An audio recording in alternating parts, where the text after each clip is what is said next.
Já estamos de volta com Hora Geral nesta terça-feira e vamos apresentar o nosso convidado. Ele que já esteve aqui algumas vezes conversando com os nossos telespectadores no Hora Geral, que é o Dr. Dauri de Paula Júnior. Ele é promotor de Justiça, Urbanismo e Meio Ambiente. Dr. Dauri, muito obrigado pela sua participação aqui no Hora Geral. O Dr. Dauri é um dos, não desculpe os outros, com todo o respeito, é um dos promotores que a gente convida, ele vem. Tem audiência pública, ele está lá. Tem evento, ele está lá. Tem solenidade, ele está lá. Isso é importante, porque às vezes nós, pelo menos sentimos, a população sente um certo distanciamento dos promotores com a sociedade. Não sei se eu estou sendo muito duro na minha colocação, mas com relação ao doutor Dauri, a gente sempre vê a sua participação na sociedade. Isso é importante até para que a gente possa obter mais conhecimentos e conhecer de fato que o promotor ele está próximo do cidadão. Eu acho que essa é uma das finalidades da promotoria pública. Me corrija. Não, é isso mesmo. Eu acho que eu sempre costumo dizer que o meu patrão é a população. Eu sou advogado do povo, né? Essa é a classificação tradicional, histórica do Ministério Público. Eu acho que uma das maneiras de prestar contas daquilo que você faz é justamente através dos mecanismos de imprensa, né, de estar próximo da população, de eu poder ouvir a população, como é o exemplo das audiências públicas. Sim. Isso ajuda muito, inclusive, no nosso trabalho, para não ficar aquele trabalho meramente burocrático, né? O que eu acho também interessante é que o promotor, como ele é um representante da população, ele tem essa finalidade de esclarecer. Nós temos alguns assuntos polêmicos, vamos tentar explorar ao máximo esses assuntos aqui no Hora Geral, com relação ao VLT. O senhor já teve aqui a oportunidade de falar que o que a promotoria pede é que seja respeitado o primeiro projeto, que é o traçado inicial, onde já tem ali a linha férrea, onde existia a linha férrea. E aí mudaram para o canteiro central. Foi dado um prazo, esse prazo ele foi logicamente passado e eles continuaram as obras, não ainda totalmente, mas querem um traçado na Francisco Glicério. Qual o posicionamento da promotoria nesse sentido? Vai deixar eles avançarem? Já entraram com algum pedido de suspensão de novo dessas obras, doutor Dauri? Não, nós não entramos ainda com o pedido de ação civil pública. Vamos entrar por conta do recesso que começa agora dia 20. Natal, no novo. E vai até o dia 6 de janeiro. O Poder Judiciário inteiro, também. O Ministério Público, fica com a sua capacidade de ação e reação reduzida, né? Então, nós estamos aguardando o término do recesso para entrar com a ação. Os promotores vão levar como lição de casa para o Natal e Ano Novo preparar essa ação. Na verdade, eu acho que dá para resumir a questão de uma forma bastante simples. A MTU contratou uma empresa especializada que fez um estudo de impacto ambiental e apontou nesse estudo de impacto ambiental de forma absolutamente clara que o traçado menos impactante era o da linha férrea. O traçado que já existe. O traçado que já existe. Mas ele, mais do que isso, ele disse que este era o traçado menos impactante. A CETESB avaliou esse EIA-RIMA, deu um parecer favorável a esse EIA-RIMA, realizou audiência pública formal, apresentando para a população que o traçado seria ao longo da linha férrea. Após a realização da audiência pública e da apresentação de um relatório formal da CETESB, o município de Santos fez um pedido para que passasse para o canteiro central sob o argumento de que melhoraria a fluidez do trânsito. Esse estudo veio desacompanhado de esse pedido veio desacompanhado de qualquer estudo técnico para justificar a mudança do traçado. Essa mudança do traçado. O órgão ambiental, diante da possibilidade de alternativa locacional, deveria ter determinado à MTU que realizasse novos estudos para demonstrar qual traçado era o menos impactante, porque esse é o objetivo do EIA-RIMA, que também não fez. Ao longo desse percurso, uma outra justificativa foi apresentada para que o traçado fosse alterado. Melhorar a acessibilidade dos lotes lindeiros, os lotes voltados para o empreendimento. O senhor até comentou num programa anterior, tem o caso de uma concessionária, o caso de uma igreja. Sim, exatamente. Então, são lotes que estão voltados para a linha férrea. Quando foi emitida a licença de instalação, no final do ano passado, para o traçado no canteiro central e que, em dissonância, inclusive, com o próprio procedimento de licenciamento ambiental, teve um anexo que ficou desaparecido um tempo, depois apareceu de novo no processo. Realmente foi um processo de licenciamento bastante tumultuado. Nós, então, combinamos, tanto com a MTU como com o município, para que eles apresentassem estudos que demonstrassem que, de fato, haveria melhora, né? Para a população em geral. O processo de licenciamento ambiental de grandes obras, ele sempre implica na perda de alguma coisa, né? Seja de vegetação, no caso de uma área vegetada, seja da mudança... O estudo indicaria isso? O estudo indicaria isso. 60 dias. E o estudo que eles apresentaram não atendeu sequer aquilo que o Ministério Público pediu. Estranhamente, o órgão ambiental de São Paulo, eu acho que para vergonha do povo paulista... CETESB? A CETESB nomeou 2 biólogos para analisarem um estudo de análise de trânsito. 2 biólogos? 2 biólogos. Né? Que não eram especializados, disseram textualmente em reunião com o Ministério Público que confiaram no resultado do parecer, né? Sem analisar os dados que o compuseram. Então, não houve nenhum demonstrativo de que haveria melhoria no trânsito. Muito pelo contrário, há fortes indicativos de que o traçado no canteiro central vai piorar a fluidez de trânsito na avenida, porque as ruas que hoje desembocam na Vidal Sion, por exemplo, elas vão passar a desembocar direto na avenida, né? E aumentando o número de intersecções de uma avenida. Isso é um critério básico de qualquer projeto de engenharia de trânsito que prejudica a circulação de veículos, assim como os 2 novos cruzamentos para colocar o VLT no centro da pista. Precisa tirá-lo da linha, colocar no centro e voltar para a linha. Então, isso também compacta. E mais do que isso, o que inclusive para o Ministério Público caracteriza desvio de finalidade no projeto, é o fato de que dos lotes que seriam beneficiados pelo projeto, apenas um lote é beneficiado. Todos os outros lotes já têm acessibilidade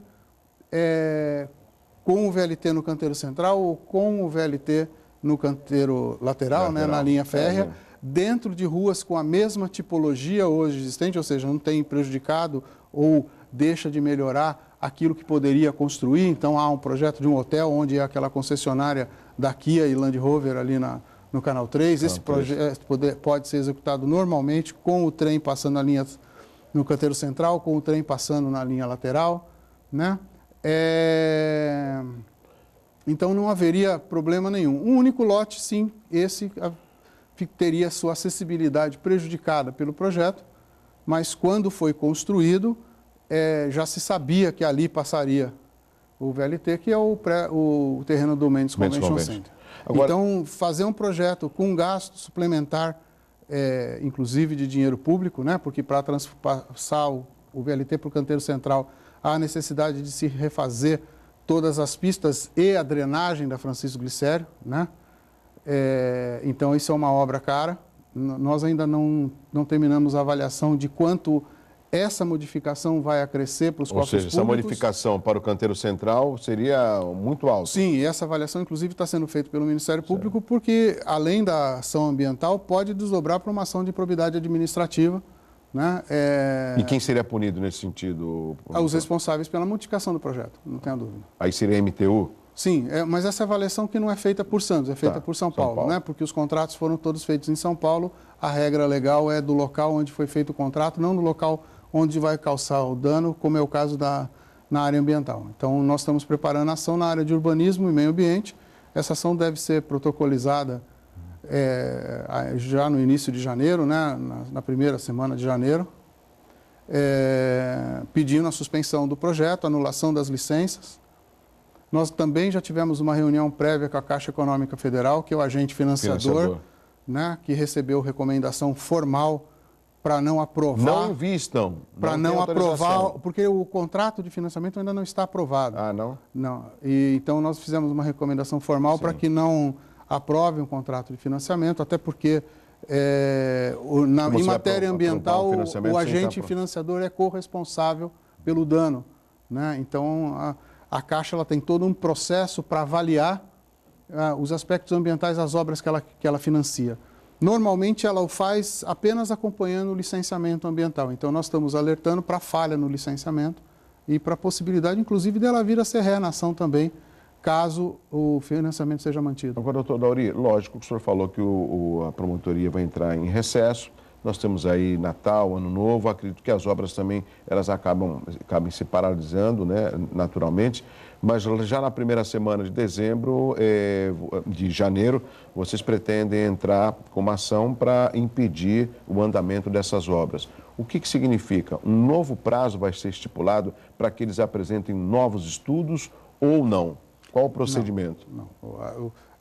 Nós tivemos uma última reunião, eles disseram que iam insistir no projeto que estava em curso, e isso faz com que a questão se judicialize. Pode ser até que no curso da ação cheguemos a um acordo, porque veja, o Ministério Público não está questionando a obra como um todo, ele está questionando apenas o trecho entre o Canal 1 e o Canal 3. A mudança de traçado. A mudança de traçado. Então, só que a ação em si, ela prejudica a obra como um todo, né? Havendo anulação das licenças, a paralisação não vai ser só desse trecho, vai ser da obra como um todo, né? A suspensão das licenças, assim como se a Caixa Econômica Federal acatar a recomendação ou houver liminar determinando a suspensão do repasse dos valores de financiamento, também haverá, a Caixa é responsável por 50% do valor da obra, né? Então, haverá uma diminuição. O Estado de São Paulo, se quiser tocar a obra, vai ter que tocar a obra integralizando 100% do valor desta obra. Isso talvez fique mais claro para a população quanto é que custa essa obra, né? Agora, lógico, a população ela quer uma melhoria do transporte. Sim, o Ministério Público também quer a melhoria do transporte. Mas né? Não a qualquer custo, né? Não a qualquer custo e não a custo de dinheiro público para beneficiar empreendedor privado, né? Eu acho que esse é o ponto mais importante. E essa é o alerta que a promotoria faz, e o senhor falou no começo da entrevista, é a promotoria que ela representa a população. Sim, a nossa função é de defender os direitos que estão assegurados na Constituição, né?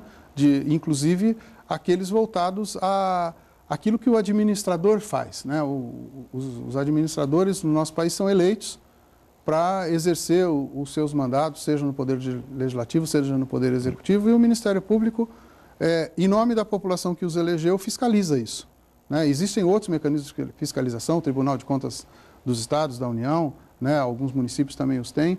São mecanismos que a lei conferiu para essa fiscalização. Por exemplo, com relação, não sei se o senhor vai poder avançar nesse assunto, só para informar a população, o caso do aeroporto do Guarujá, recentemente Michel Temer, vice-presidente da República, esteve aqui no Guarujá, e ele falou, 2015 vai estar tudo pronto, porque aí faltam agora estudos para poder viabilizar o aeroporto 2015. Por que será, doutor Dauri, que na nossa região essas obras importantes, elas demoram tanto? Nós não podemos culpar só a promotoria, por exemplo. Não, eu acho que, em primeiro lugar, o que a gente nota aqui é falta de planejamento, né? Infelizmente, é isso. O aeroporto, quando ele começou, na primeira vez que se falou no aeroporto, se fez um estudo ambiental absolutamente faltando elementos, né? Só para vocês terem convincente. Não convincente, só para vocês terem uma ideia, o estudo apontava como eixo de aproximação das aeronaves à Avenida na Costa. Né? Então o piloto ia mirar na Avenida na Costa para poder lá na frente no estuário fazer a curva e descer no aeroporto, né? Enquanto se procura tirar a aproximação das aeronaves das áreas urbanas, centros, né? Com Santos aumentando o gabarito dos seus prédios, isso estava previsto no estudo, sem nenhum outro estudo de alternativa, sem nada, né?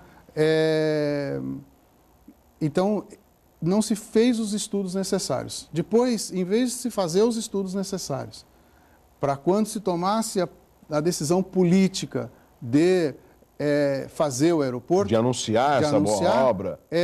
Não, agora se anuncia e agora que vai ser feito o estudo. Que é um EIA-RIMA. Que é um EIA-RIMA, né? Estudos que certamente vão ter que levar em consideração cone de aproximação da aeronave, né? Os impactos ambientais ali é uma área verde bastante importante, inclusive protegida por lei municipal do Guarujá, né? Então, isso tudo vai ter que ser devidamente avaliado. Agora, doutor Dauri, sendo positivo e realista, o vice-presidente da República, ele falou numa data possível ou o senhor acredita que passe de 2015? Olha, eu acho que assim, dizer que depende do que se quer fazer no aeroporto, né? Se existir uma alternativa de aproximação que não exija a demolição de um morro que tem ao lado do aeroporto. Se existe alternativa de aproximação que não vai levar nível de poluição sonora além do suportável para os moradores de Vicente de Carvalho, né? Porque esse era um outro aspecto que o estudo anterior estava bastante falho. É possível implantar. Aliás, a base está funcionando, né? Para pequenas aeronaves não precisaria de quase nada. Né? Depende do tamanho da aeronave que se quer trazer, né? Depende do tipo de obra que se quer fazer, né? Então, é muito difícil dizer. Se você pensa num aeroporto de maior porte, né? Aí você precisa de um estudo mais aprofundado. Precisa de um estudo mais aprofundado. Eu diria mais. Eu acho que se pensa num aeroporto de maior porte, as alternativas locacionais também precisam ser estudadas, porque eu não sei se o Guarujá, a base aérea do Guarujá é a melhor localização. Doutor Dauri, tem perguntas pelo 3041-6777, é a oportunidade do telespectador poder fazer perguntas para o promotor de Justiça, Urbanismo e Meio Ambiente, o Albino Rodrigues de Santos. O canteiro central do Canal 1 só tem um cruzamento, já a linha férrea tem muito mais cruzamentos. O Estado, colocando o VLT na linha férrea, não pode acarretar em problemas futuros no trânsito? Eu não concordo com o que ele falou, não sei se ele entendeu direito o projeto. O VLT vem pelo canteiro central até o Canal 1, ele passa o Canal 1 pelo canteiro lateral, pela linha férrea original, ele passa o Canal 1 pela linha férrea original. E ali passando... Depois daquela pizzaria, né? Aquela pizzaria, ele entra criando um novo cruzamento. Isso. A partir dali, ele prossegue até o Canal 3, respeitando todos os cruzamentos hoje existentes, portanto, não resulta em nenhuma melhora. A única melhora, em tese do projeto, no canteiro central, é possibilitar que quem está, por exemplo, no sentido São Vicente-Porto, adentre para Pompeia, para o Gonzaga, sem ter que cruzar essas vias. Isso hoje acontece e vai continuar acontecendo, seja com o VLT no canteiro central, seja no lateral. A única diferença está na pista no sentido Santos-São Vicente, em que eu poderia, com o VLT no canteiro central, entrar nas ruas intermediárias sem ter que cruzar o VLT. Essa é a alteração e por conta desta alteração que o Ministério Público pediu a realização dos estudos. Mas os estudos apresentados, por exemplo, não fizeram essa conta, né? O estudo dos dois biólogos. O estudo que foi aprovado pelos dois biólogos. O estudo apresentado, por exemplo, não levou em consideração os outros cruzamentos que serão criados com a conexão das ruas, tanto do Campo Grande como ali do Gonzaga, para a nova Francisco Glicério. Né? Ali a Pasteira, a Manuel Vitorino... Isso, elas todas vão entrar na Francisco Glicério, né? O cálculo do fluxo desse trânsito não foi considerado. Hoje elas entram na Vidal Sion, na Marquês São Vicente, né? E com isso o trânsito fica dissipado e direcionado apenas para os cruzamentos já existentes. Então, na verdade, vai aumentar o número de cruzamentos, ao contrário do que o telespectador colocou. Doutor Dauri, um outro aspecto, eu tenho que chamar o intervalo, mas ainda tem uns 2 minutos para o senhor tentar responder para os nossos telespectadores. O senhor é promotor de Justiça, Urbanismo e Meio Ambiente. Às vezes a população, ela tenta ligar para uma autoridade policial, o barulho em alguns bairros dos bares, causando problemas. Aqui no Boqueirão, muita reclamação dos moradores do entorno, Álvares Azevedo, Lobo Viana, Oswaldo Cruz. Eles ligam para a polícia e a polícia nada pode fazer. Como que a promotoria, nesse caso, ela pode ser provocada para tentar ajudar a população, vamos supor, num determinado bairro? Isso acontece também no Canal 1, no posto de gasolina próximo da Carlos Gomes. Isso acontece aqui também no bairro do Boqueirão, acontece na Ponta da Praia. como que a população pode provocar o Ministério Público para que ela tenha o sossego da sua residência, do seu bairro garantido, por exemplo, doutor? Bom, são dois aspectos da questão. O aspecto de natureza criminal, a gente sabe e reconhece que a Polícia Militar e a Polícia Civil têm crimes mais importantes para tratar do que a ordem do silêncio. O crime de poluição previsto na Lei de Crimes Ambientais ou a contravenção penal de perturbação de sossego previsto na Lei de Contravenções Penais, mas eles estão obrigados a agir. Então, se um morador registrar sua ligação no 90 e não for atendido, é só entrar no site Secretaria de Segurança Pública do Estado na internet, que tem lá os telefones da Corregedoria da Polícia e deve comunicar. Porque se essas demandas não chegam na polícia, a polícia também não pode responder à sociedade com o efetivo necessário. Ela pensa que está tudo bem. Ela pensa que está tudo bem. Então, não pode deixar de fazer. O Ministério Público também está à disposição, né? Nós temos um telefone de contato, que é o 3221-5722. 3221-5722, onde as pessoas podem obter informações mais detalhadas de como trazer essa reclamação para o Ministério Público. Através do site do Ministério Público, né, também é possível fazer essa denúncia. É preciso ficar claro para a população, entretanto, que as denúncias relativas à poluição sonora, elas têm que... são duas situações que o Ministério Público pode agir. Uma, se a atividade for ilegal, daí independente se é um reclamante, 10 reclamantes, 100 reclamantes, o Ministério Público pode agir. A outra situação é se essa atividade de poluição sonora está causando algum mal à saúde do morador. Por exemplo, um morador doente, uma pessoa idosa. Uma pessoa idosa. Mediante atestado médico, basta um reclamante, correlacionando problema de saúde à poluição sonora, né? E o Ministério Público também pode agir, porque o Ministério Público também defende os interesses individuais indisponíveis. E a saúde, a vida é um desses direitos.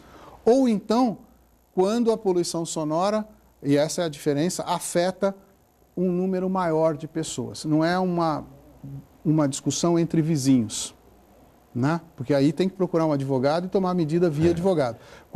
Então, o que a gente aconselha é que os moradores do entorno colham um abaixo-assinado, né, da vizinhança reclamando daquele barulho, para que o Ministério Público ganhe legitimidade para defender a sociedade, né? A gente não, como eu falei, só defende interesse individual de natureza indisponível, né? Agora, doutor Dauri, eu nunca vi um fiscal com um decibelímetro num evento à noite. Você está falando, eu estou medindo aqui os decibéis. Eu nunca vi. Existe ferramentas nesse sentido? Existe ferramenta, a Secretaria Municipal de Meio Ambiente está preparada para fazer isso. A CETESB, naqueles empreendimentos sujeitos a licenciamento pelo Estado, também faz isso, ou às vezes o Ministério Público pede, né? Mas o município está apto para fazer isso, tem feito essas medições, pelo menos quando solicitado, né? E em alguns casos, inclusive, quando chega ao Ministério Público, nós pedimos as informações para a Prefeitura, ela já vem acompanhada de medições que foram feitas, por exemplo, porque a pessoa reclamou na ouvidoria, a ouvidoria repassou para a Secretaria de Meio Ambiente, a Secretaria de Meio Ambiente fez as medições. O que eu acredito é que a nossa legislação municipal, ela é muito condescendente com essa situação. É uma cidade praiana, de vez em quando, então, muito jovem. Demora, a ação da Prefeitura demora muito. Né? Tanto que nós temos situações na cidade de bares que, quando a ação fiscalizadora da Prefeitura vai chegar no momento em que vai haver a cassação do alvará, ele fecha e reabre com outro nome. Daí começa tudo de novo, né? Então, eu acho que precisava haver modificação de modo que aquele que quisesse ter atividade com música, que quisesse ter atividade ruidosa, fosse obrigado, desde de início, para o início do exercício da atividade, ter proteção acústica. Isso Né? é Proteção simples. acústica não é algo caro, Não, é algo concordo. bastante simples, é possível fazer nos mais variados tipos de imóveis, né?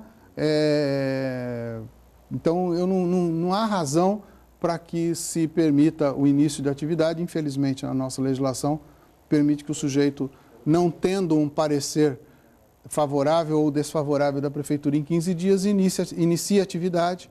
Né? E Só a com gente sabe protocolo. que o volume não permite que a Prefeitura aprecie nesse prazo e acaba acontecendo isso. Doutor Dauri continua com a gente, um rápido intervalo. Tem perguntas, doutor Dauri? Eu queria que o senhor respondesse depois do intervalo aqui no Hora Geral. Voltamos já.